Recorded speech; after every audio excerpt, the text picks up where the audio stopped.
Remember when you were a child and you learned to share? It probably didn't seem like such a great idea at first, because it meant that sometimes you couldn't have the thing you wanted. Worse, you had to watch someone else use it.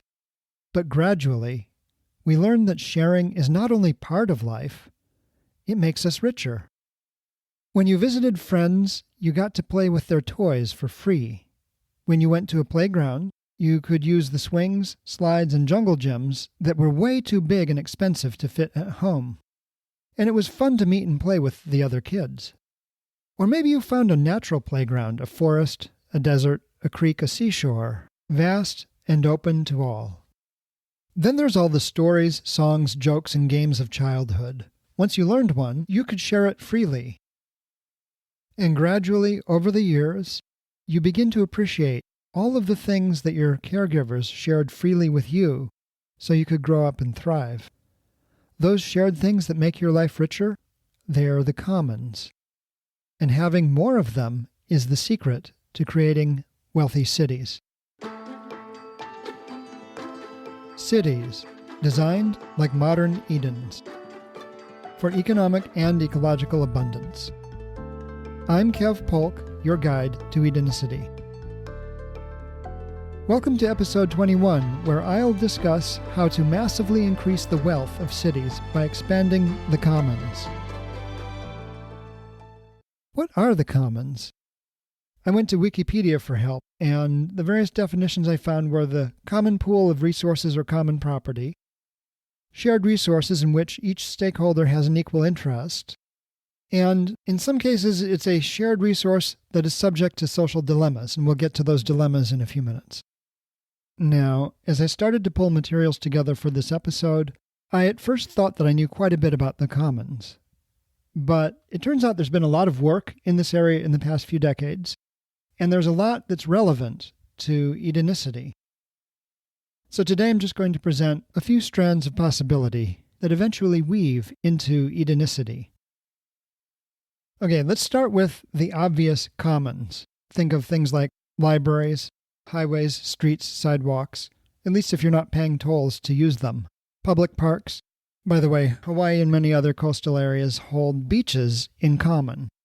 And so you cannot, as a private property owner, deny people access to the beach, even if your house is right there on the beach.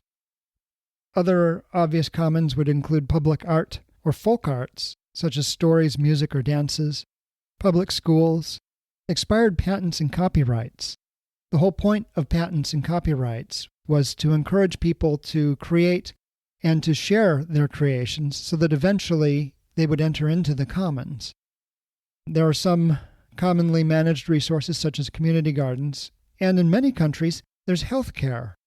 Now, the less obvious but more important commons include things like the soil, forests, clean air, clean water, including oceans, lakes, rivers, creeks and streams, groundwater, and watersheds. A watershed is an area of land that collects water that drains to a common body of water, such as a river, lake, or an ocean. Then there's species diversity and views. Now in Hawaii, they have a billboard law, which prevents people from putting up billboards that hide the beautiful landscape that is the centerpiece of the tourism industry.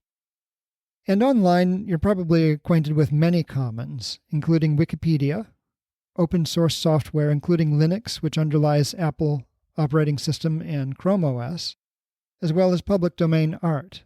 In fact, when I finally retired my astronomy software from the Palm Pilot, I released it to the commons, and it now lives on its own website, Open2Sky, with the number 2. And as I'll discuss in episode 23, many neighborhoods throughout the United States these days are experimenting with creating common spaces where none existed before. So, for example, my neighbor Ann Kreilkamp in Green Acres put a bench on the edge of her property and created a miniature commons that actually proved to be the catalyst for rebranding the neighborhood as an eco-village. Now, the term commons originated in medieval England, where the land was owned by lords who had large estates that were worked by various classes of tenants who had rights to certain uses of the land. Someone with shared rights to a piece of land was called a commoner. And one of the most pivotal events in British history was the enclosure of shared grazing lands and forests by private property owners and the loss of those properties by the commoners. This drove many former commoners into the cities to provide labor for the Industrial Revolution. Now, if you've ever taken an Economics 101 course, you're probably familiar with the tragedy of the commons. From my favorite commons, Wikipedia, I found that in 1833, William Forster Lloyd introduced the concept by a hypothetical example of herders overusing a shared parcel of land on which they are each entitled to let their cows graze, to the detriment of all users of the common land. Now, this actually is not theory. This is observed all over the world, not the least of which in the Lewis Plateau, which I described in episode 3, where some of the most fertile agricultural land on the planet was, over the course of about 1,000 years, degraded until it became a barren desert in modern times. So this was caused by unlimited grazing by the animals owned by the people who lived there. The same goes for fisheries. This is called the tragedy of the fishers. If everybody fishes as much as they like, sooner or later a fishery collapses. Now, the real damage that's done by the tragedy of the commons has many facets. The first is the obvious depletion of the resource. In the case of the Lewis Plateau, the soils. In the case of the fisheries, the actual fish stock, the breeding fish stock. But there can also be what economists call externalities. These can be both positive in the form of free riding. So, for example, Wikipedia depends on donors for survival. Everybody else is a free rider. But if too many people become free riders, Wikipedia can't pay its bills, and we all lose the resource. And there can be negative externalities, such as pollution, that eventually leave the commons unusable or degrade the quality of their use.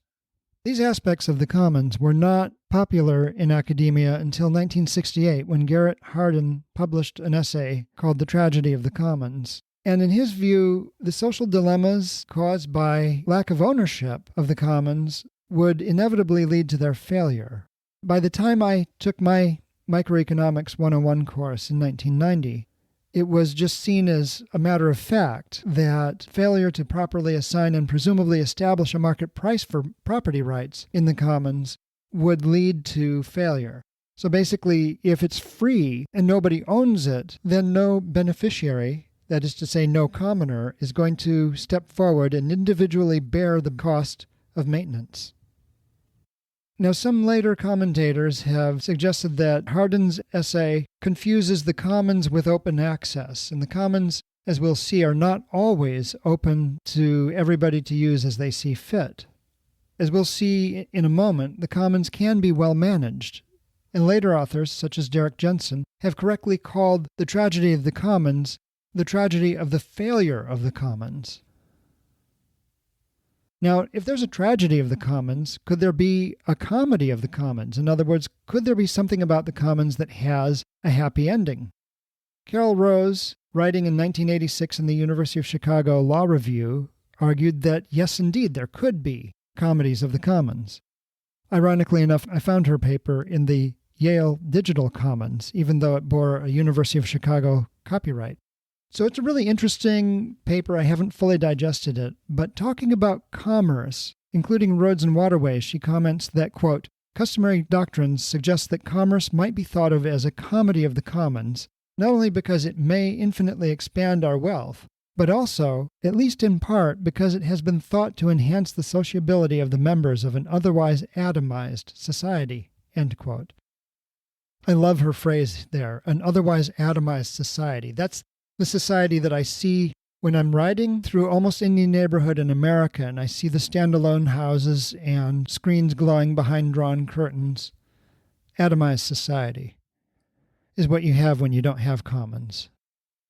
Now, in the context of case law, where people wanted to hold traditional dances on land now made private, Rose commented, quote, at least within the community, the more persons who participate in a dance, the higher its value to each participant. Each added dancer brings new opportunities to vary partners and share the excitement. She goes on to write, in a sense, This is the reverse of the tragedy of the commons. It is a comedy of the commons, as is so felicitously expressed in the phrase, "the more the merrier." Indeed, the real danger is that individuals may underinvest in such activities, particularly at the outset. No one, after all, wants to be the first on the dance floor. And in general, individuals engaging in such activities cannot capture for themselves the full value that their participation brings to the entire group. Here, indefinite numbers and expandability take on a special flavor, relating not to negotiation costs, but to what I call interactive activities, where increasing participation enhances the value of the activity rather than diminishing it. End quote. We're going to actually apply this concept in a few minutes. More recently, Elinor Ostrom won the Nobel Prize in 2009 for analyzing situations where the commons operate successfully. For example, Ostrom found that grazing commons in the Swiss Alps have been run by a collective of farmers there to their mutual benefit since 1517, according to Wikipedia. I'm just kind of kicking myself because she was in Bloomington, Indiana, when I lived there, and I didn't know it.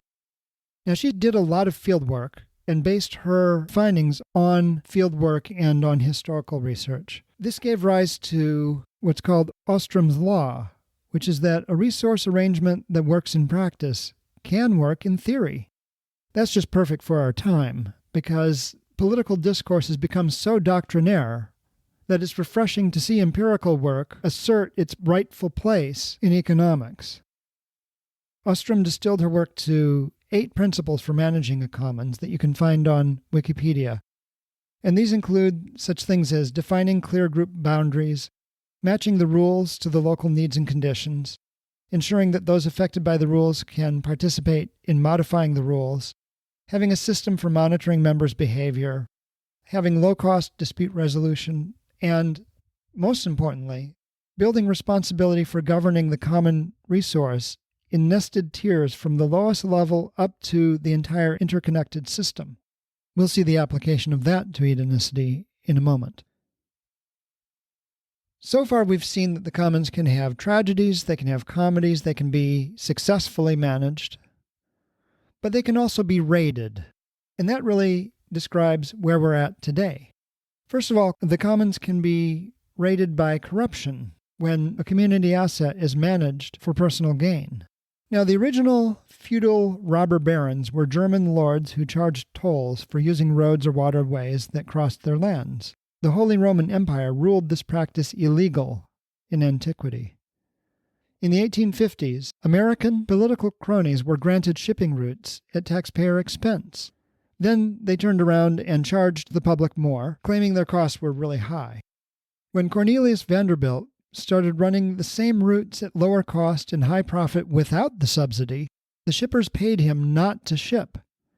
These payments led to an editorial cartoon in the 1859 New York Times, branding Vanderbilt a robber baron, and the phrase stuck to a whole generation of industrialists going into the early 20th century. Then there's the plunder of natural capital, which I described in my book Guillaume from 2007. Let me read a brief paragraph from that.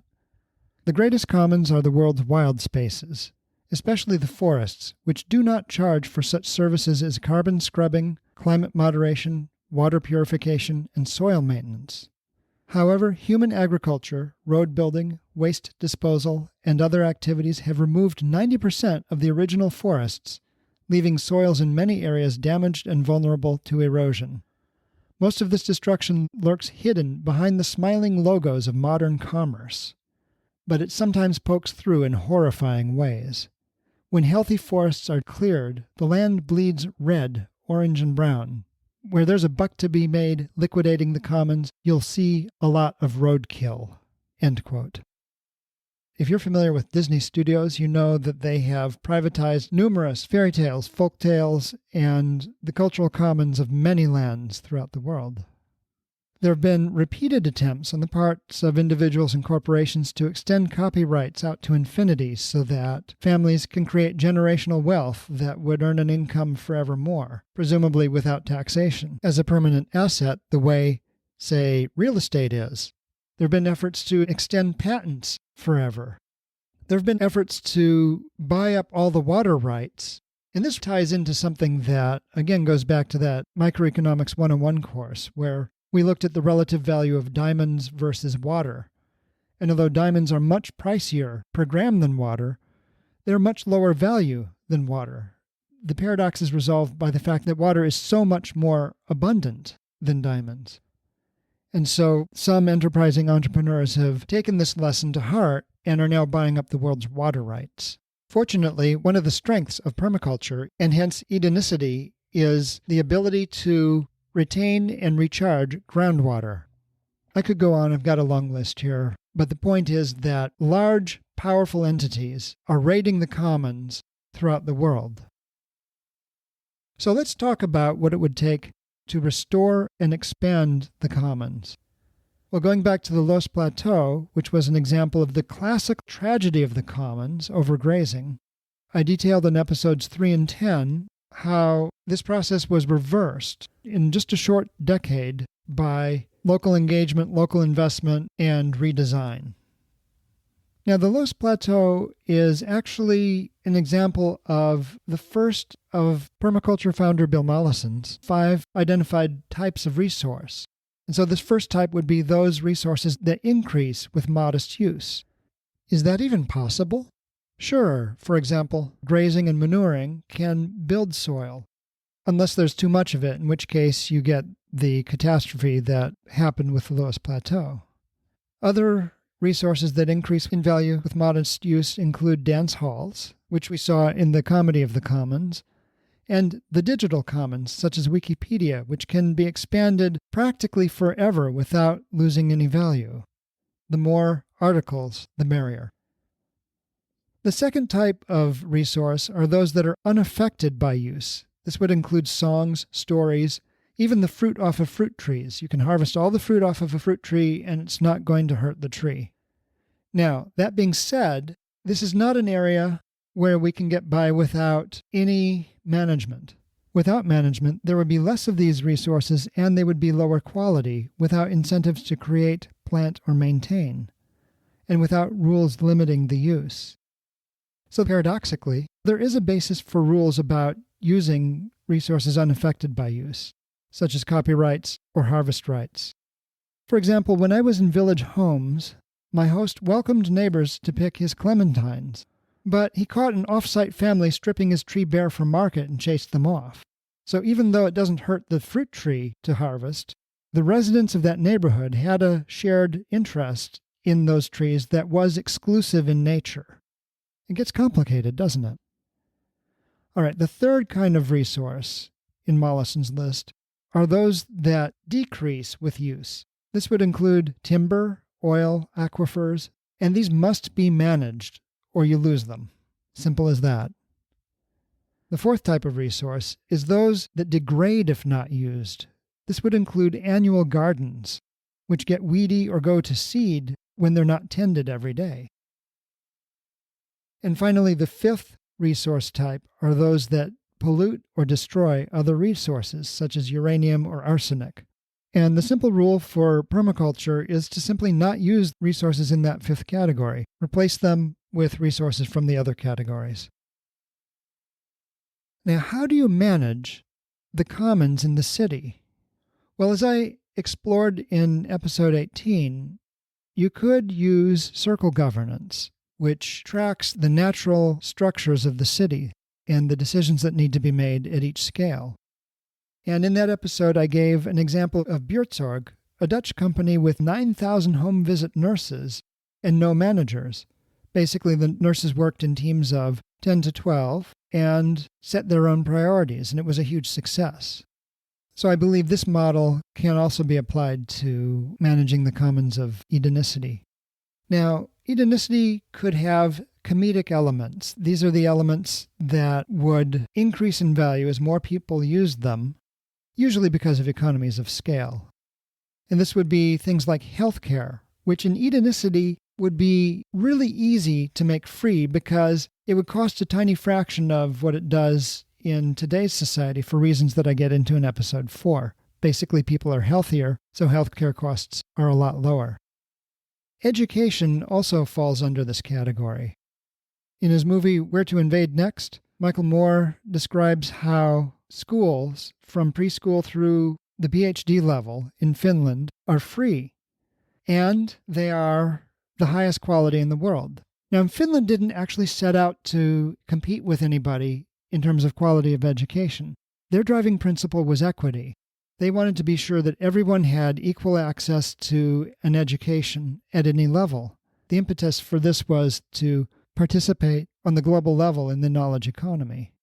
So they didn't set out to beat anybody, but they ended up being the number one school system in the world for many, many years. To my mind, that demonstrates the power of inclusion and equity. So clearly, education and healthcare should be in the commons. What about transportation? Well, Edenicity, as I described in episode 12, would have a free loop transit system. This would be an underground rapid transit system that's on demand, point to point, very high speed, with minimal waiting and minimal stops. In this system, because it's free, you're not waiting for people to feed the coin slot. You're not hassling with change or showing an ID or a fare card. You just punch in your destination and wait a moment and go. It's like an elevator that takes you anywhere in the city in like 4 minutes. And the advantage to this system is that it raises the value of the whole city.